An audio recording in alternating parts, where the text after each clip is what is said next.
Bonjour. Alors ici, je vais vous parler d'un autre mystère. Mystère épisode 5. Si je ne me trompe pas, le mystère s'appelle le laboureur prophète. Alors, qu'est-ce qu'ils disent? Robert Nixon, un paysan visionnaire qui passait pour un idiot du village, naquit en Angleterre, vers 1467, dans une ferme de Cheshire.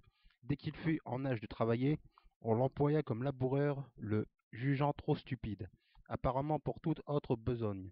Silencieux le plus souvent, il se mettait quelquefois à marmonner des mots inintelligibles, qui semblaient une preuve supplémentaire de sa débilité mentale. Un jour qu'il labourait un champ, il s'arrêta, jeta des regards étranges autour de lui et s'écria: Alors Dick, alors Harry. Oh, pas de chance, Dick. Oh, bien joué, Harry. Cette exclamation, moins cohérente que d'habitude, mais cependant incompréhensible, intriguèrent les compagnons de Robert, qui en découvrirent le sens sans le lendemain, pardon. Au moment même où Robert avait proféré ces mots bizarres, on apprit que le roi Richard III, Dick, avait trouvé la mort à la bataille de Bosworth et que le vainqueur, Henri Tudor, Harry, avait été proclamé Henri VII d'Angleterre. Peu après, la renommée du jeune voyant parvint jusqu'au nouveau souverain, qui fut curieux de le connaître. De Londres, il dépêcha un envoyé qui devait amener le paysan au palais.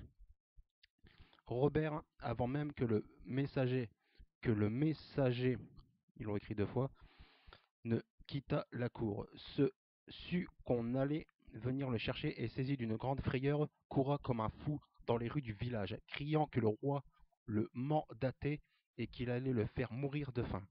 Henri VII, entre-temps, avait résolu d'éprouver le jeune prophète, et quand Robert lui fut présenté, il feignit un grand double, prétendant qu'il avait égaré un diamant d'une grande valeur. Robert serait-il capable de le retrouver? Le paysan répondit calmement par un proverbe: Celui qui a caché retrouve. Le roi qui avait en effet caché le diamant fut grandement impressionné, excusez-moi, et donna l'ordre de consigner tout ce qui dirait le jeune homme. Ces paroles, dûment interprétées, prétendirent les guerres civiles anglaises, la mort ou l'abdication des rois et la guerre avec la France. Il annonça aussi que la ville de Northwich, dans le Cheshire, serait emportée par une inondation, mais cela n'est pas encore arrivé. La prédiction qui concernait la personne même du visionnaire était la plus invraisemblable. Il devait mourir d'inanition au palais. Pour le calmer, le roi donna l'ordre de lui servir tout ce qu'il voulait, et quel que fût l'heure, ce qui fut beaucoup d'ennemis au jeune homme dans les cuisines royales, où on lui enviait fort ce privilège. Or, un jour, le roi quitta Londres, laissant Robert à la garde d'un chambellan, excusez-moi, je vais y arriver. Celui-ci, pour mettre son protégé à l'abri de la malveillance des domestiques, l'enferma dans le propre cabinet du roi. Mais le chambellan fut à son tour appelé hors de Londres pour une affaire urgente, et il partit, oubliant de laisser la clé et des ordres pour libérer Robert.